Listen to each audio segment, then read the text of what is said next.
এই ভিডিওটা শুনেন, এটা খুব মূল্যবান আলোচনা করেছেন উনি, শুনেন। এর আগে বলেছিলাম যে 21 জন বাংলাদেশ টাইমস পত্রিকার সাংবাদিকদেরকে তুলে নিয়ে আসছিল সেনাবাহিনী। আপনি কি এটা কোনো মেইন মিডিয়াতে দেখেছেন?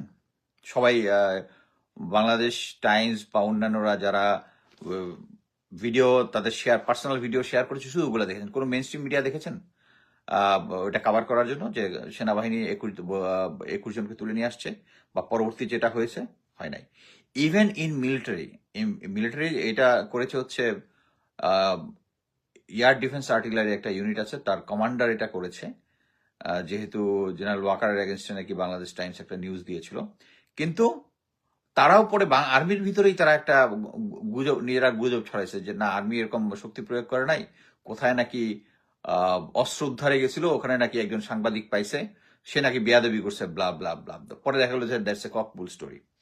আচ্ছা, এখন হচ্ছে বাংলাদেশের যে সামনের আবহাওয়া দেখে সব দল মত নির্বিশেষে যত আওয়ামী লীগার ছিল সব কিন্তু এখন আইদার নিরপেক্ষ না জামাত হয়ে যাচ্ছে। লেস ডিজিএফআই, একমাত্র এই ডিজিএফআই কাজ করে যাচ্ছে অনবরত আওয়ামী ভারতীয় জেনারেল ওয়াকারিও স্টাইলে।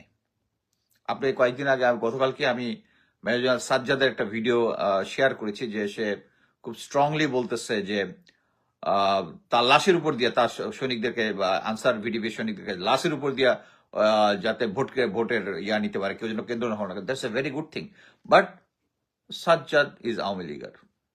এর আগে বলেছিলাম যে